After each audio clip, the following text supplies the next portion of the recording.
A teen says he hacked into the personal email of CIA Director John Brennan and Homeland Security Secretary Jeh Johnson. Both the FBI and the Secret Service are now investigating. CNET senior editor Jeff Bakalar joins us now to discuss this. I think a lot of people were shocked to hear about the hack, but equally shocked to hear that they were on AOL. Yeah, that is the strangest element to this story, that the CIA director has the same email address as my grandmother.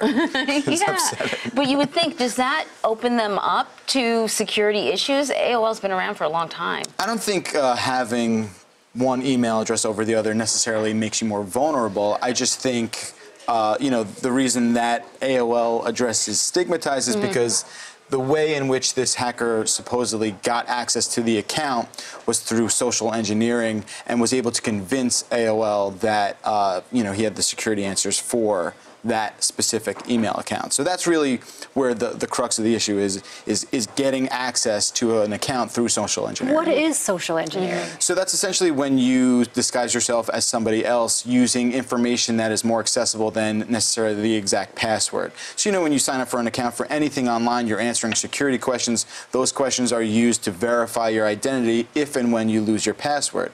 The problem is that all of those questions are relatively easy to research if you're so inclined. So let's say, you know, it's one of the questions is usually, what hospital were you born in? Well, that stuff is out there and you can look that up. So it's not exactly the best idea to maybe even answer those truthfully. I've gotten into the habit of, I have this fake identity. Well, not fake identity, but a fake set of answers to these easily researchable questions.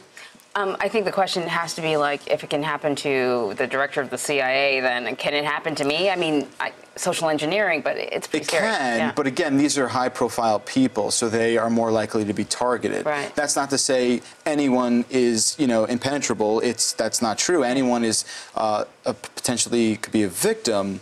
You just sort of have to understand how to handle your own private security online, which, you know, someone you would hope in the position of CIA director would have that on lockdown. Pretty savvy, yeah. Unfortunately, you know, this is maybe a little telling of what certain people, how certain people view cybersecurity. Yeah.